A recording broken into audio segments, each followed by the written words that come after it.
Something ain't adding up. You mean to tell me Justin Bieber spent years dropping cryptic lyrics, eerie videos, and unsettling Bible quotes, trying to warn us about Diddy, and we all just ignored it?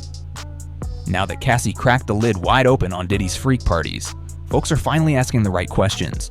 What really happened between Diddy and a teenage Justin Bieber? And why does it feel like Justin's been signaling something this whole time? Because this ain't just about awkward interviews or questionable party invites anymore. We've got resurfaced footage, disturbing Diddy quotes, and a pizza video that honestly feels like a blackmail tape. It's starting to look like Justin wasn't just hinting, he was screaming for help. And now, with Diddy facing Epstein-level allegations, the internet's watching and the clock is ticking.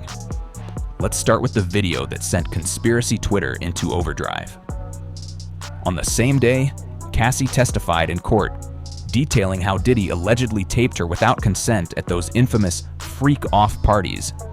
Justin Bieber posted a bizarre video to Instagram. No audio, no smile, just Bieber staring blankly at the camera while eating a slice of pizza. The angle? Surveillance style. The vibe? Pure discomfort. Now, to the average person, it might seem like nothing, but in conspiracy circles, pizza isn't just food. It's a symbol, a chilling one. And when you combine that with talk of blackmail tapes and elite parties, well, suddenly this quiet video feels like a coded message. Rewind to 2009. Justin Bieber's barely 15, fresh out of Canada, rocking that signature swoop haircut. That's when he meets Diddy. There's a video, still online, called Justin Bieber's 48 Hours with Diddy. And in it, Diddy says this straight to the camera. "Where we hanging out? What we doing? We can't really disclose. But it's definitely a 15-year-old's dream." That's not a joke. That's what came out of a grown man's mouth on camera, while standing next to a kid who hadn't even hit puberty. Diddy also promised Justin a car when he turned 16 and said they were about to go buck-full crazy for the weekend. Back then, people laughed it off. Now, goodness, it hits different. In 2011, Diddy doubled down, this time in an interview where he called himself Justin's big brother. But it wasn't just friendly, it was secretive. He said Justin knew better than to talk about the things he does with Puff on national television. Think about that. An adult man implying a teenager is keeping secrets. That's not playful. That's disturbing. And while Diddy played the cool mentor role in public, behind the scenes, things weren't so simple. Because just a few years later, their entire dynamic disappeared. Suddenly, Bieber's nowhere near Diddy. No more parties, no more flashy videos, just silence. And in place of that silence, faith. Justin starts posting long, emotional captions about Jesus.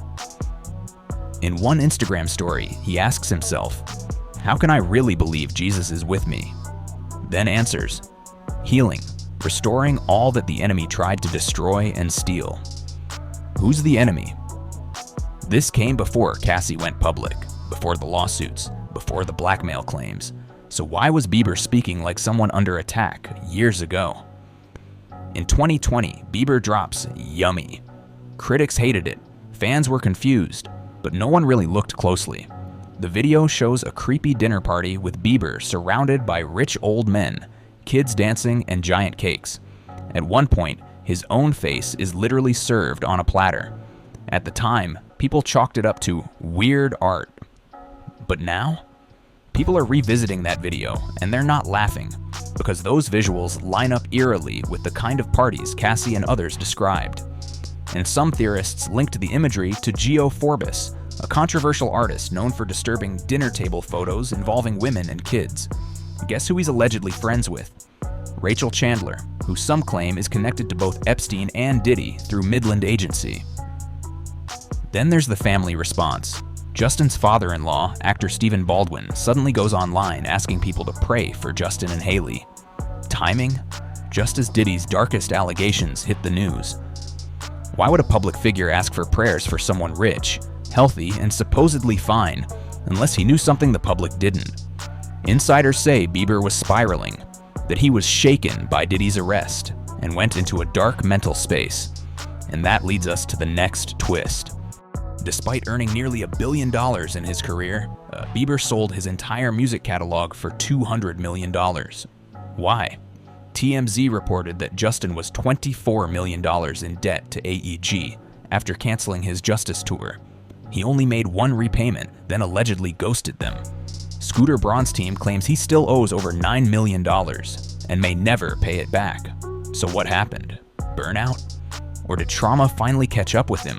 Because when people implode like this, there's usually more to the story. Multiple sources say Justin Bieber's name has come up repeatedly in closed-door legal sessions related to Diddy. Some insiders believe he may be subpoenaed to testify. And if that happens, it could change everything. Forget NDAS. Forget industry loyalty. If a megastar like Bieber says Diddy hurt him, game over. This theory is gaining traction online. Justin Bieber is a silent witness. Too scared to speak out, but too traumatized to stay silent.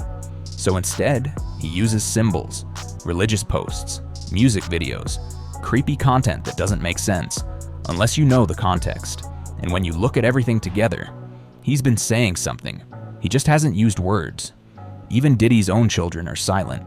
Not one of them, Quincy, Justin Combs, or Christian Combs, has spoken out to defend their father. No Instagram posts, no interviews, just silence. Some say it's loyalty, others think it's fear. But whispers are spreading that Quincy might testify too, if he's forced. The empire isn't just cracking, it's about to fall.